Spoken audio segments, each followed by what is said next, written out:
तो आज हम भारत में आर्थिक नियोजन के सफर को समझने की कोशिश कर रहे हैं। जी। हमारे पास कुछ दस्तावेज हैं जो इस पूरी कहानी के अलग अलग पड़ाव दिखाते हैं। मतलब आज़ादी से पहले क्या सोचा गया, फिर योजना आयोग कैसे आया और अब नीति आयोग। हाँ, और इन स्रोतों से ये देखना बड़ा दिलचस्प होगा कि कैसे समय और ज़रूरतों के हिसाब से ये सोच विकसित हुई, बदली। बिल्कुल। तो कहाँ से शुरू करें, आज़ादी से पहले से? हाँ, वहीं से करते हैं। देखिए, एक नाम आता है 1934 में एम विश्वेश्वरैया। उनकी एक योजना थी। हाँ, मैंने पढ़ा, राष्ट्रीय आय दोगुनी करने और उद्योगों पर जोर देने की बात थी उसमें। जी, पर वो अकेला विचार नहीं था, ये समझना जरूरी है। अच्छा, और भी थे? हाँ हाँ, उसी दौर में देखिए 1938 में कांग्रेस ने अपनी एक राष्ट्रीय योजना समिति बनाई। अध्यक्ष थे जवाहरलाल नेहरू। ओके। और दूसरी तरफ उद्योगपति भी सोच रहे थे।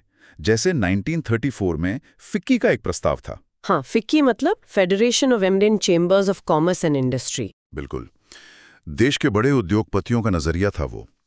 और फिर 1944 का वो मशहूर बॉम्बे प्लान। ये सब ज्यादातर उद्योगीकरण की बात कर रहे थे, बड़े स्केल पर विकास। लेकिन मुझे लगता है सारे विचार ऐसे नहीं थे ना, कुछ अलग भी थे। गांधीवादी योजना? सही कहा आपने, बिल्कुल अलग। 1944 की गांधीवादी योजना देखिए, वो गांव, कृषि, छोटे कुटीर उद्योगों पर आधारित थी। मतलब एकदम विकेंद्रीकृत नजरिया। और एक जन योजना का भी जिक्र है, एम.एन. रॉय। हाँ, 1945 की जन योजना, वो मार्क्सवादी समाजवाद से प्रेरित थी।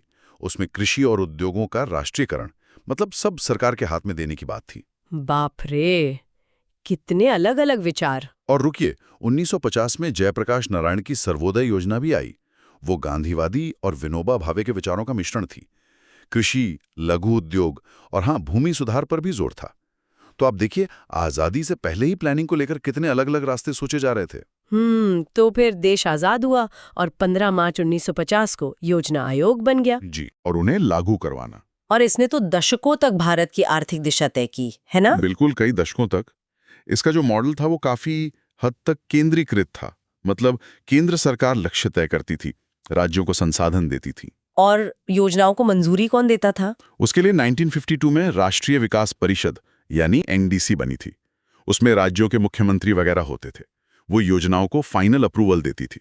शायद उस वक्त जरूरत महसूस हुई होगी कि एक मजबूत केंद्र ही दिशा दे।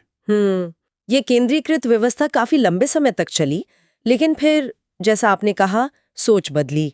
1991 के बाद तो बड़ा बदलाव आया। बहुत बड़ा बदलाव। स्रोत बताते हैं कि नीतियां एकदम पलट गईं। पहले सरकारी कंपनियां अहम थीं, बाहर से सामान मंगाने पर रोक थी, विदेशी पूंजी पर सख्ती थी। और 1991 के बाद ठीक उल्टा, प्राइवेट सेक्टर को आगे बढ़ाया गया। विदेशी निवेश और टेक्नोलॉजी का स्वागत हुआ, एक्सपोर्ट बढ़ाने पर जोर दिया गया और प्लानिंग में राज्यों की भूमिका बढ़ाने की बात हुई। ये उदारीकरण वाला दौर था, एलपीजी जिसे कहते हैं। जी हाँ, उदारीकरण, निजीकरण और वैश्वीकरण, लिबरलाइजेशन, प्राइवेटाइजेशन, ग्लोबलाइजेशन। इसने भारतीय अर्थव्यवस्था को दुनिया के लिए खोल दिया। ये सिर्फ पॉलिसी चेंज नहीं था, ये पूरी सोच का, पूरी फिलॉसफी का बदलाव था। और इसी सोच के बदलाव की अगली कड़ी थी योजना आयोग को खत्म करना। हाँ, कह सकते हैं। 2014 में योजना आयोग को भंग कर दिया गया। और 1 जनवरी 2015 से नीति आयोग आ गया, national institution for transforming India. इसे सरकार का थिंक टैंक कहते हैं। जी। ये थिंक टैंक का मतलब क्या है? मतलब ये योजना आयोग से अलग कैसे है? देखिए, मुख्य अंतर काम में है। योजना आयोग का मेन काम था योजनाएं बनाना और राज्यों को पैसा बांटना। नीति आयोग ये नहीं करता। अच्छा, तो फिर क्या करता है? इसका काम है सलाह देना। केंद्र और राज्यों को पॉलिसी पर सलाह देना, नए आइडियाज पर रिसर्च करना, राज्यों के बीच सहयोग बढ़ाना। इसी को सहयोगात्मक संघवाद या कोऑपरेटिव फेडरलिज्म कहा गया। मतलब केंद्र और राज्य मिलकर टीम की तरह काम करें। तो अब वो पंचवर्षीय योजनाएं नहीं बनती? नहीं, अब वो सिस्टम नहीं है। नीति आयोग लंबे समय के लिए सोचता है।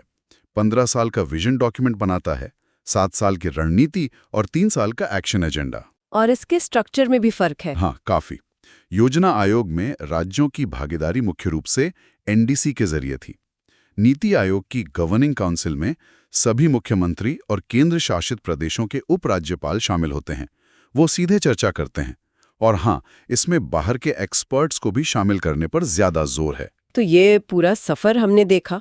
आज़ादी से पहले के अलग-अलग विचारों से शुरुआत हुई, फिर एक केंद्रीकृत योजना आयोग का लंबा दौर आया, फिर 1991 में बड़ा मोड़ और अब ये नीति आयोग का ज्यादा सहयोगी, ज्यादा सलाह देने वाला मॉडल।